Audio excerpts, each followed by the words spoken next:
ఈ వీడియో చూస్తున్న వాళ్ళకి హాయ్ హలో నమస్తే. అందరూ బాగున్నారా? అందరికీ ముందుగా విజయదశమి శుభాకాంక్షలు. నవరాత్రి పూజలు ఎలా జరుపుకుంటున్నారు? పిల్లలు, సెలవులు, ఇంట్లో పనులు, ఒక పక్క పూజలు, చాలా హడావిడిగా ఉన్నారు కదా. మా పిల్లలైతే నవరాత్రి స్టోరీ చెప్పమని సెలవులు స్టార్ట్ అయిన దగ్గర నుంచి మొదలు పెట్టారండి. అందుకని మా పిల్లలతో పాటు మీ పిల్లలకి మీకు అర్థమయ్యేలా ఈజీగా స్టోరీ నరేట్ చేశానండి. తెలుగు రాయడం చదవడం రాకపోయినా ఇంగ్లీష్ లో స్క్రిప్ట్ రాసుకొని ఒక 5-6 పేజీలు రాత్రంతా కూర్చొని 3 రోజులు ఎడిటింగ్ చేసి మీ ముందుకి ఈ స్టోరీని ఒక డిఫరెంట్ కంటెంట్ తో, ఎప్పుడు కుకింగ్ రీల్సే కాకుండా ఇలా డిఫరెంట్ కంటెంట్ తో మీ ముందుకు వచ్చాను. నవరాత్రి స్పెషల్ కదా మరి. అందుకు దయచేసి ఇంత కష్టపడి ఈ వీడియో చేసినందుకు మీరు చేసే ఫేవర్ ఏంటి అంటే వీడియో ఎక్కడ స్కిప్ చేయకుండా చూసి లైక్ కొట్టి ఎలా నెరేట్ చేశానని కామెంట్ చేయండి. నాకు హ్యాపీ దసరా అని విష్ చేయడం మాత్రం మర్చిపోకండి. ఇంకొక చిన్న రిక్వెస్ట్, మీరు కనుక నా ఛానల్ ఫస్ట్ టైం చూసినట్లయితే దయచేసి సబ్స్క్రైబ్ చేసుకోండి. ఇంకా లేట్ చేయకుండా కథలోకి వెళ్ళిపోదామా? నవరాత్రులు ఎప్పుడు, ఎందుకు, ఎలా చేసుకుంటారో, అసలు నవరాత్రులనే ఎందుకంటారో, ఈ పూజని, దుర్గామాత ఎలా అవతరించారో ఇవన్నీ కూడా తెలుసుకుందాం. అయితే ఆశ్వేజ మాసంలో అంటే సుమారుగా అక్టోబర్లో చేసుకున్న ఈ పండుగని నవరాత్రులు అని ఎందుకంటారంటే దుర్గామాత 9 రోజులు యుద్ధం చేసి చెడు పైన మంచిని జయించే రోజు అంటారు. అంటే రాక్షసునితో 9 రోజులు యుద్ధం చేసి 10వ రోజున మనకి విజయం తెచ్చిపెట్టింది మన అమ్మ దుర్గమ్మ. అందుకే నవరాత్రులు అంటారు. మనకి విజయం తెచ్చిపెట్టిన రోజు కాబట్టి విజయదశమి అని కూడా అంటారు. దాన్నే victory of good over evil అని కూడా అంటారు. అయితే ఇంకా కథలోకి వెళ్ళిపోదామా? పూర్వం మహిషాసురుడు అనే రాక్షస రాజు ఉండేవాడు. తన పేరు మహిషాసురుడు అని ఎందుకొచ్చిందంటే మహిషం అంటే ఎద్దు. తను సగం మనిషిలా సగం దున్నపోతులా ఉండేవాడు కాబట్టి అతని పేరు మహిషాసురుడు అనేవారు. మహిషాసురుడు ముందే చాలా బలవంతుడు. అయినా ఇంకా అత్యాశకు పోయి ఇంకా బలశాలి అవ్వాలని, ముల్లోకాల్ని జయించాలని, అసలు మరణమే ఉండకూడదని ఇలాంటి అత్యాశ కోరికలతో తపస్సు చేయడం మొదలుపెట్టాడు. ఎన్నో సంవత్సరాలు చాలా కఠినంగా ఎండ, వాన, ఆకలి, నిద్ర అనకుండా ఎంతో నిష్ఠగా ఘోరమైన తపస్సు చేసి బ్రహ్మదేవుణ్ణి ప్రసన్నం చేసుకున్నాడు. అప్పుడు బ్రహ్మదేవుడు ప్రత్యక్షమై ఏం వరం కావాలి కోరుకో అని అడగగా మహిషాసురుడు ముల్లోకాల్ని జయించాలి అన్న దుర్బుద్ధితో నేను అత్యంత బలశాలినై అమరుణ్ణవ్వాలి, చావనేదే ఉండకూడదు నాకు అనే కోరిక కోరుతాడు. కాని బ్రహ్మదేవుడు ఈ సృష్టిలో పుట్టిన ప్రతి జీవికి చావనేది ముందే రాసిపెట్టుంటది. ఈ కోరిక తీర్చడం నా వల్లైతే అవ్వదు. అమరుడివై మృత్యుని జయించాలి అన్న కోరిక తప్పితే ఇంకా ఏం వరం కావాలన్నా నేను నీకు అభయమిస్తాను అని హామీ ఇవ్వగా అప్పుడు మహిషాసురుడు ఒక్క నిమిషం పాటు ఆలోచించి అపహాస్యంగా నవ్వుతూ ఒక మాట అంటాడు. ఓ బ్రహ్మదేవ, ఈ లోకంలో అత్యంత బలహీనమైనది ఒక స్త్రీ మాత్రమే. అలాంటిది స్త్రీ వల్ల నాకు ఎప్పుడు ఏ హాని కలగదు. స్త్రీని ఎదుర్కోలేనంత బలహీనుణ్ణి కూడా కాదు. అందుకే ఈ సృష్టిలో ఏ మగవాడి వల్ల కాని, ఏ దేవుడి వల్ల కాని నాకు ప్రాణహాని కలగకూడదు అనే వరం కోరుకుంటాడు. దానికి బ్రహ్మదేవుడు నవ్వుతూ తదాస్తు అంటారు. ఆ నవ్వు వెనక పరమార్థం ఏంటో ఈ కథ చివరిలో మనకే తెలుస్తుంది. ఎందుకంటే ఇక్కడ మహిషాసురుడికి కూడా అర్థం కాని విషయం ఏంటి అంటే ఈ లోకంలో అత్యంత బలహీనమైనది స్త్రీ కాదు, అత్యంత శక్తి స్వరూపమైనదే స్త్రీ. ఈ ఒక్క విషయం తెలియక తన చావు తనే తెచ్చుకున్నట్టు వరం కోరుకున్నాడు. ఇకపై కథ ముందుకు ఎలా సాగుతుందో చూద్దామా? ఇంకా ఈ రాక్షసరాజు ఈ వరం వల్ల ఇంకా పొగరుతో తనని నాశనం చేసే వాళ్లే లేరని మొత్తం భూలోకమే కాకుండా దేవలోకం పైన కూడా దాడి చేయడం మొదలుపెట్టారు. ఇంకా ఋషులు, మునులు, ఇంద్రుడు, అందరు దేవుళ్లు కలిసి బ్రహ్మ విష్ణువులతో కలిసి శివుని దగ్గరికి వెళతారు. కాని బ్రహ్మదేవుని ఇచ్చిన వరం వల్ల బ్రహ్మ, విష్ణు, మహేశ్వరులు కూడా ఆ రాక్షసరాజుని ఏమీ చేయలేకపోయారు. ఎన్ని ప్రయత్నాలు చేసినా వృధా ప్రయత్నమే అయ్యింది. అప్పుడు మన త్రిమూర్తులు కలిసి ఒక చక్కటి ఉపాయాన్ని ఆలోచించారు. మహిషాసురుణ్ణి నాశనం చెయ్యాలంటే ఒక్క స్త్రీ వల్లే సాధ్యపడతాది అని తెలుసుకొని తనకన్నా అత్యంత శక్తివంతురాలైన ఒక స్త్రీని సృష్టిస్తారు. ఆమె మన దుర్గమ్మ తల్లి.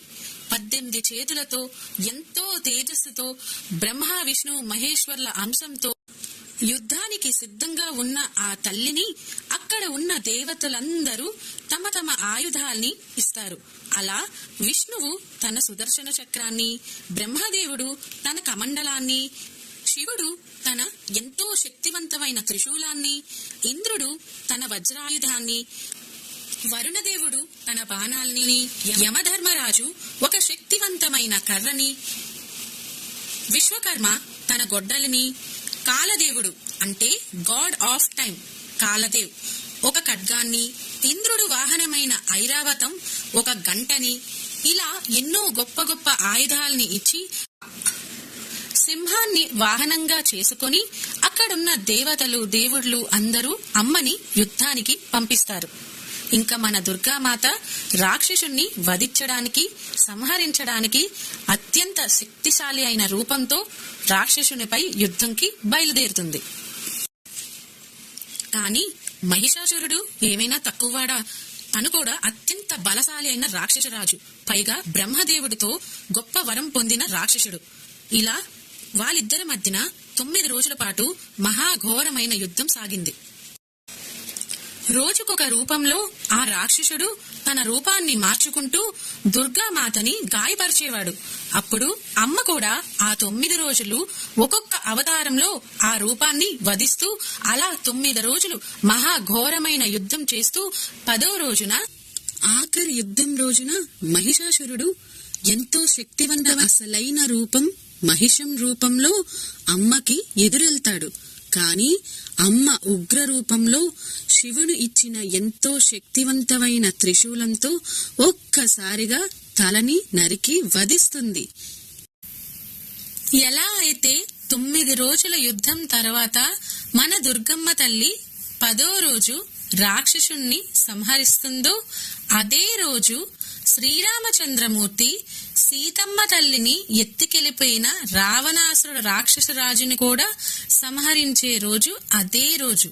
అంటే ఏ 10వ రోజైతే మన దుర్గమ్మ తల్లి రాక్షసుని సంహరించిందో అదే రోజున శ్రీరామచంద్రమూర్తి రావణాసుని వధించే రోజు. ఇలా ఒకే రోజు 2 శుభాలు ఇంత జయంగా జరగడం వల్ల మనం విజయదశమి అని ఇంత ఘనంగా సంబరాలు చేసుకునే రోజు ఈ దసరా పండగ.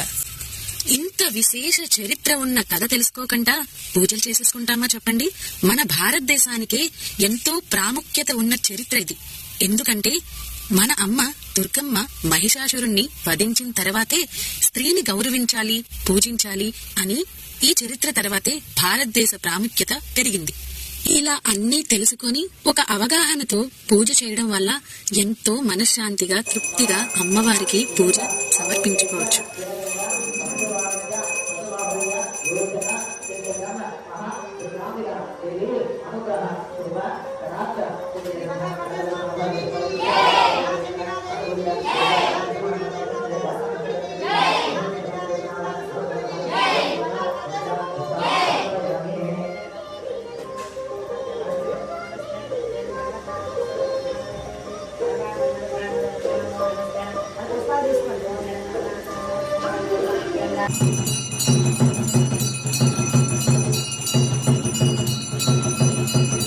అమ్మవారికి ఎప్పుడు కూడా సర్వే జన సుఖినో భవంతు అని కోరుకుంటాను. అలాగే నన్ను కూడా విష్ చేయడం మర్చిపోవద్దు. కామెంట్ బాక్స్ లో జై దుర్గామాత లేక హ్యాపీ దసరా అని కామెంట్ బాక్స్ లో కథ నచ్చిన వాళ్ళు పింక్ చేయడం మర్చిపోవద్దు.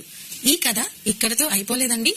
ఈ 9 రోజులు అమ్మవారు ఏ రూపంలో ఏ ప్రసాదంతో ప్రసన్నం చేసుకోవాలి అనే వివరాల్లోకి వెళ్ళిపోదామా మరి? నవరాత్రుల్లో మొదటి రోజు శైలపుత్రి అవతారం అమ్మవారికి పరవన్నంతో ప్రసన్నం చేసుకుంటారు. నవరాత్రుల్లో 2వ రోజు బ్రహ్మచారిణి అవతారం అంటే బాలా త్రిపుర సుందరి అవతారం అమ్మవారికి పొంగల్తో ప్రసన్నం చేసుకుంటారు. 3వ రోజు గాయత్రీదేవి అవతారంతో పులిహోర నైవేద్యంతో అమ్మవారిని ప్రసన్నం చేసుకోవాలి.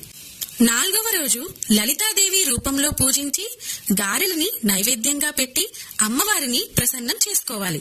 5వ రోజు సరస్వతీదేవి రూపంలో పూజించి ముద్ద పెరుగు లేక దద్దోజనాన్ని పెట్టి అమ్మవారిని ప్రసన్నం చేసుకోవాలి. 6వ రోజు అన్నపూర్ణాదేవి రూపంలో పూజించి కొబ్బరన్నాన్ని నైవేద్యంగా పెట్టి అమ్మవారిని పూజించుకోవాలి.